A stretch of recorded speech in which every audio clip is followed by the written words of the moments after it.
Jubilant food ওয়ার্কসের সাম্প্রতিক ফলাফল ঘোষণার পর তাদের যে আলোচনাটি হয়েছে, আজ আমরা সেটার উপস্থাপনা নিয়ে একটু কথা বলবো। তাদের ব্যবসায়িক বৃদ্ধি সেটা বেশ শক্তিশালী দেখা যাচ্ছে, কিন্তু আলোচনার গভীরে গেলে আমার মনে হয় কিছু কৌশলগত উপস্থাপনার সুযোগ চোখে পড়ে। ঠিক তাই, বিশেষ করে এই সময়ে যখন বিনিয়োগকারীরা শুধু প্রবৃদ্ধির সংখ্যা নয়, বরং লাভজনকতায় এবং দীর্ঘমেয়াদী কৌশলের স্বচ্ছতা খুঁজছে। আজকের বাজারে টিকে থাকতে হলে গল্পটাকেও সংখ্যার মতোই শক্তিশালী হতে হয়। আমার মনে হয় এখানেই তাদের উপস্থাপনাকে আরও ধারালো করার একটা সুযোগ ছিল। চলুন মূল বিষয়গুলো নিয়ে আলোচনা শুরু করা যাক। অবশ্যই।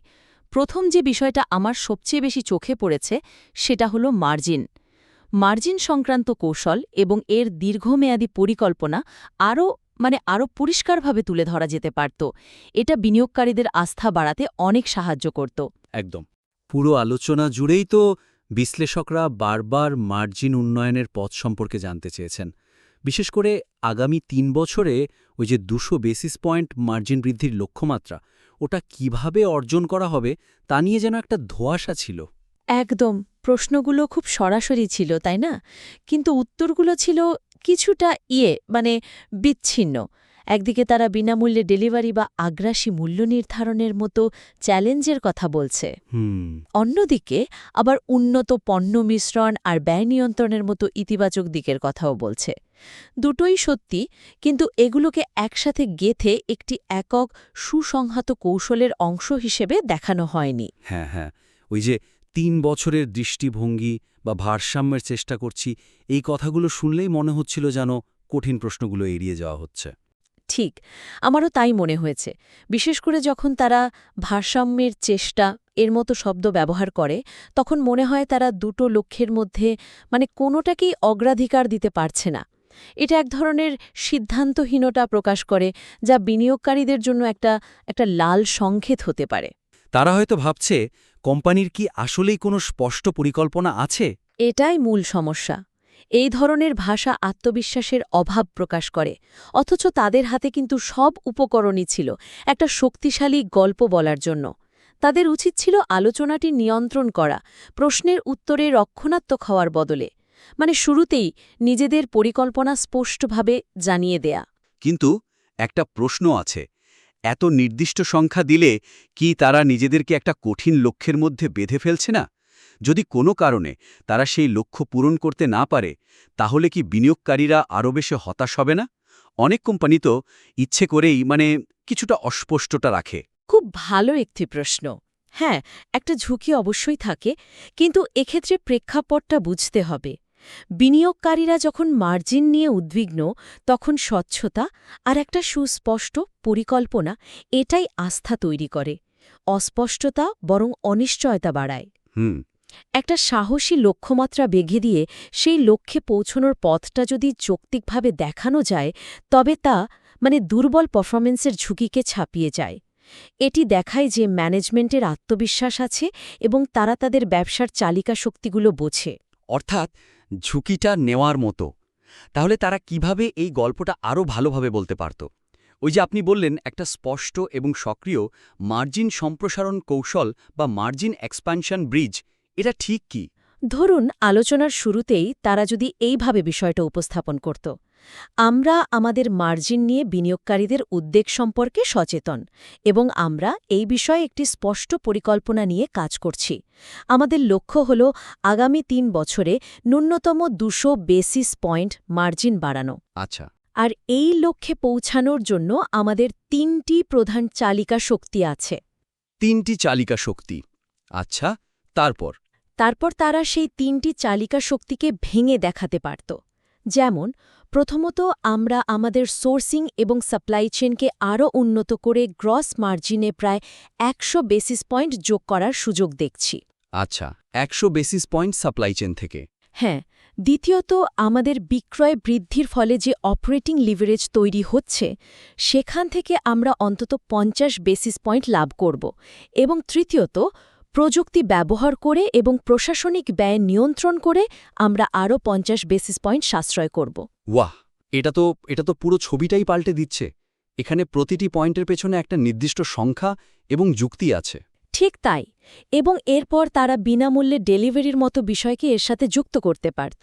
বলতে পারত, আমরা জানি বিনামূল্যে ডেলিভারির মতো উদ্যোগগুলো স্বল্প মেয়াদে মার্জিনে কিছুটা চাপ সৃষ্টি করে, কিন্তু আমরা এটিকে একটি বিনিয়োগ হিসেবে দেখছি। বিনিয়োগ। এই বিনিয়োগ আমাদের বিক্রয় বৃদ্ধিতে সাহায্য করছে, যা দীর্ঘমেয়াদে সেই অপারেটিং লেভারেজ অর্জনের জন্য অপরিহার্য। সুতরাং আমাদের প্রতিটি পদক্ষেপই এই 200 বেসিস পয়েন্টের বৃহত্তর লক্ষ্যের অংশ। এই ধরনের একটা বার্তা অনেক বেশি শক্তিশালী এবং বিশ্বাসযোগ্য। একদম।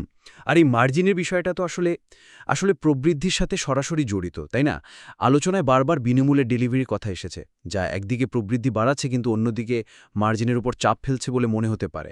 আমার মনে হয় এই প্রবৃদ্ধি আর লাভের সম্পর্কটা নিয়েও তারা আরেকটু ভিন্নভাবে কথা বলতে পারত। আপনি একেবারে সঠিক জায়গায় ধরেছেন। এটাই আমাদের দ্বিতীয় পর্যবেক্ষণ। প্রবৃদ্ধি এবং লাভের মধ্যকার সম্পর্কটিকে একটি কৌশলগত সমন্বয় হিসেবে উপস্থাপন করলে এটি একটি আপোষ বা সীমাবদ্ধতা হিসেবে দেখার সুযোগ থাকত না। হ্যাঁ, ওই যে বারবার বলছিল সচেতন সিদ্ধান্ত বা ভারসাম্য রক্ষার চেষ্টা। একদম। এই শব্দগুলো শুনলে মনে হয় যেন এটা একটা শূন্য সমষ্টির খেলা। যেন লাভ করতে হলে প্রবৃদ্ধি কমাতে হবে, আর প্রবৃদ্ধি চাইলে লাভের কথা ভুলতে হবে। ঠিক। আর বিনিয়োগকারীদের কাছে এটা একটা খরচ মনে হতে পারে, বিনিয়োগ নয়। ঠিক। এতে বিনিয়োগকারীরা ভাবতে পারে যে বিনামূল্যে ডেলিভারির মতো উদ্যোগগুলো মার্জিনের উপর একটা স্থায়ী ক্ষত তৈরি করছে। কিন্তু বাস্তবতা হল, আজকের দিনের অনেক সফল কোম্পানি প্রবৃদ্ধিকে ভবিষ্যতের লাভের একটা ইঞ্জিন হিসেবে ব্যবহার করে। গল্পটা হওয়া উচিত ছিল কিভাবে আজকের প্রবৃদ্ধির জন্য করা বিনিয়োগগুলো আগামীকালের লাভজনকতার ভিত্তি তৈরি করছে। তাহলে এই আখ্যানটিকে কিভাবে নতুনভাবে সাজানো যেত? এটিকে একটা আপোষ হিসাবে না দেখিয়ে একটি সমন্বিত কৌশল হিসাবে তুলে ধরার উপায় কি? উপায় হল সরাসরি সংযোগ স্থাপন করা। প্রতিটি প্রবৃদ্ধির উদ্যোগ কিভাবে দীর্ঘমেয়াদী লাভের পথ তৈরি করছে তা স্পষ্টভাবে বলা। এটিকে হয় এটা, না হয় ওটা এর মতো না দেখিয়ে এটার কারণে ওটা সম্ভব হচ্ছে এর মতো করে উপস্থাপন করা।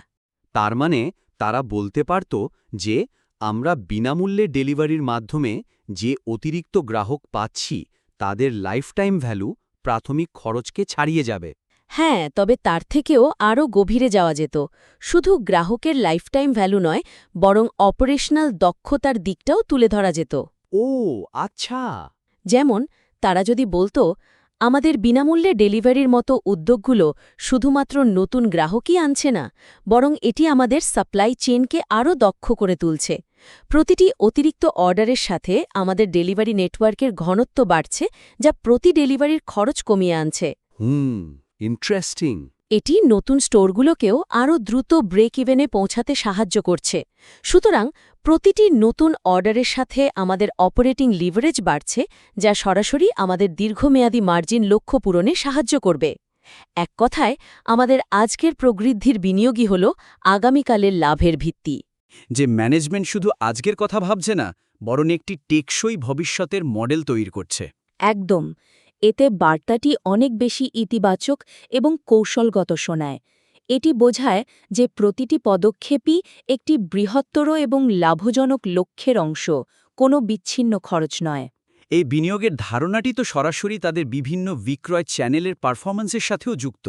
যেমন বিনামূল্যে ডেলিভারি তাদের ডেলিভারি চ্যানেলকে ব্যাপকভাবে বাড়িয়ে দিয়েছে, কিন্তু এর একটা প্রভাব অন্য চ্যানেলগুলোর উপরও পড়েছে। হ্যাঁ, ডাইন ইন এবং টেকঅ্যাওয়ে চ্যানেলের পারফরম্যান্স সংক্রান্ত আলোচনায় ভবিষ্যৎ পরিকল্পনার একটি স্পষ্ট চিত্র তুলে ধরলে বিনিয়োগকারীদের কাছে এর কৌশলগত গুরুত্ব আরও জোরালোভাবে প্রতিষ্ঠা করা যেত। হ্যাঁ, আলোচনায় দেখা গেল যে ডেলিভারি 20% এবং ডাইন ইন 14% বৃদ্ধি পেয়েছে, কিন্তু টেক অ্যাওয়ে 19% হ্রাস পেয়েছে। কারণ হিসেবে বিনামূল্যে ডেলিভারিকে দায়ী করা হয়েছে, যা খুবই যৌক্তিক। গ্রাহকরা এখন বাড়ি থেকেই অর্ডার করতে পছন্দ করছে, কিন্তু এর পরের অংশটাতেই দুর্বলতা ছিল। ঠিক কোন জায়গাটায়? দুর্বলতাটা ছিল ডাইন ইন বা স্টোরে এসে বিক্রি বাড়ানোর পরিকল্পনা নিয়ে। যখন জিজ্ঞেস করা হলো তখন উত্তর ছিল ডাইন ইনের উপর কাজ চলছে বা একাধিক উদ্যোগ নেওয়া হচ্ছে। এই কথাগুলো খুবই সাধারণ এবং অস্পষ্ট। এতে মনে হতে পারে যে তারা কেবল টেক অ্যাওয়ের ক্ষতি সামাল দেওয়ার জন্য কিছু একটা করার চেষ্টা করছে, কিন্তু ডাইনিং চ্যানেলটিকে একটি স্বতন্ত্র সুযোগ হিসেবে দেখছে না। এটা একটা প্রতিক্রিয়াশীল কৌশল বলে মনে হয়, সক্রিয় নয়। আমারও তাই মনে হয়েছে। এটা অনেকটা এমন শোনায় যে আমাদের একটা চ্যানেল ক্ষতিগ্রস্ত হয়েছে, তাই আমরা অন্যটাকে ঠিক করার চেষ্টা করছি। কিন্তু কৌশলটা তো এমন হওয়া উচিত যে প্রত্যেকটি চ্যানেলের নিজস্ব ভূমিকা এবং বৃদ্ধির পরিকল্পনা থাকবে। একদম। তাহলে এখানে কি ধরনের স্পষ্টতা আনা যেত? তাদের উচিত ছিল ডাইনিং অভিজ্ঞতাকে পুনরুজ্জীবিত করার জন্য ২-৩টি নির্দিষ্ট পরিকল্পনার কথা বলা, এবং সবচেয়ে গুরুত্বপূর্ণ হল সেই পরিকল্পনাগুলোকে গ্রাহকদের বিভিন্ন ধরনের প্রয়োজন বা অকেশনসের সাথে যুক্ত করা। এতে বোঝা যেত যে কোম্পানি গ্রাহকদের আচরণ গভীরভাবে বিশ্লেষণ করছে এবং সেই অনুযায়ী কৌশল তৈরি করছে। একটা উদাহরণ দিলে বিষয়টা আরও পরিষ্কার হবে। ঠিক কী ধরনের পরিকল্পনার কথা বলা যেতে পারে? অবশ্যই তারা বলতে পারত, টেকঅ্যাওয়ে গ্রাহকরা ডেলিভারিতে স্থানান্তরিত হওয়ায় আমরা এখন আমাদের ফিজিক্যাল স্টোরগুলোকে ২টি নির্দিষ্ট সুযোগের জন্য নতুনভাবে সাজাচ্ছি। প্রথমত, আমরা লাঞ্চের সময় গ্রাহকদের আকর্ষণ করতে আমাদের ৯৯ টাকার ভ্যালু মিলকে আরও আকর্ষণীয় করছি এবং স্টোরের পরিবেশ উন্নত করছি, যাতে কর্মজীবীরা দ্রুত এবং সাশ্রয়ী মূল্যে খেতে পারেন। আচ্ছা, এটা হলো স্পিড অ্যান্ড ভ্যালু উপলক্ষ। আর দ্বিতীয় সুযোগটি? দ্বিতীয়ত, আমরা ডাইনিংকে একটি আকস্মিক কেনাকাটা বা ইম্পালস পারচেজ এবং সামাজিকতার সুযোগ হিসাবে দেখছি, বিশেষ করে টিয়ার 2 ও টিয়ার 3 শহরে, যেখানে আমরাই প্রথম সারির ব্র্যান্ড। এই শহরগুলিতে আমাদের নতুন স্টোরগুলো এই উদ্দেশ্যেই ডিজাইন করা হচ্ছে, যেখানে বসার জায়গা আরও আরামদায়ক এবং পরিবেশও আকর্ষণীয়। আমরা চাই পরিবার বা বন্ধুরা এসে সময় কাটাক। মানে এটা একটা এক্সপেরিয়েন্স উপলক্ষ। এই বিভাজনটা খুব গুরুত্বপূর্ণ। স্পিড অ্যান্ড ভ্যালু আর এক্সপেরিয়েন্স দুটো ভিন্ন গ্রাহকের প্রয়োজনকে লক্ষ্য করে তৈরি। কিন্তু এই কৌশল কি মেট্রো শহরগুলোর জন্য প্রযোজ্য? সেখানে তো প্রতিযোগিতা অনেক বেশি, তাই না? খুব ভালো প্রশ্ন। মেট্রো শহরগুলোর জন্য হয়তো এক্সপেরিয়েন্স অংশটি কিছুটা ভিন্ন হতে পারে। সেখানে তারা হয়তো বলতে পারত, মেট্রো শহরগুলিতে যেখানে প্রতিযোগিতা বেশি, আমরা আমাদের ডাইনিং স্পেসকে কমিউনিটি হাব হিসাবে গড়ে তোলার চেষ্টা করছি, যেখানে ছোটখাটো অনুষ্ঠান বা জন্মদিন পালনের ব্যবস্থা থাকবে। ও আচ্ছা। আমাদের লক্ষ্য হল স্টোরকে শুধু খাওয়ার জায়গা নয়, বরং একটি সামাজিক মেলামেশার কেন্দ্র হিসেবে প্রতিষ্ঠা করা। মূল বিষয় হল প্রতিটি বাজারের জন্য যে একটি সুচিন্তিত পরিকল্পনা আছে, এটা বোঝানো। চমৎকার। তাহলে আজকের আলোচনা থেকে মূল বিষয়গুলো যদি সংক্ষেপে বলি, প্রথমত, মার্জিন বৃদ্ধির কৌশলকে একটি সহজ, সংখ্যাভিত্তিক এবং পরিষ্কার কাঠামোর মাধ্যমে উপস্থাপন করা। দ্বিতীয়ত, প্রবৃদ্ধি এবং লাভের সম্পর্ককে প্রতিদ্বন্দ্বী হিসেবে না দেখিয়ে পারস্পরিক সহায়ক বা একটি সমন্বিত কৌশল হিসেবে তুলে ধরা। এবং সবশেষে, ডাইনিং চ্যানেলের জন্য অস্পষ্ট প্রতিশ্রুতির বদলে সুনির্দিষ্ট, গ্রাহককেন্দ্রিক এবং কার্যকরী পরিকল্পনা তুলে ধরা, যা একটি সক্রিয় কৌশলের পরিচয় দেয়। একদম ঠিক। এই 3টি ক্ষেত্রেই মূল বিষয় হল গল্পটিকে নিয়ন্ত্রণ করা এবং আত্মবিশ্বাসের সাথে একটি স্পষ্ট ও সুচিন্তিত পরিকল্পনা উপস্থাপন করা। এই ছোট পরিবর্তনগুলো উপস্থাপনার বিশ্বাসযোগ্যতা এবং কৌশলগত গভীরতা অনেক বাড়িয়ে তুলতে পারে, যা শেষ পর্যন্ত বিনিয়োগকর্তাদের আস্থা অর্জনে আরও সহায়ক হবে। আমরা আশা করি এই পরামর্শগুলো আপনাদের কাজে আসবে। আপনাদের পরবর্তী কাজগুলো পর্যালোচনার জন্য আবার পাঠানোর আমন্ত্রণ রইল।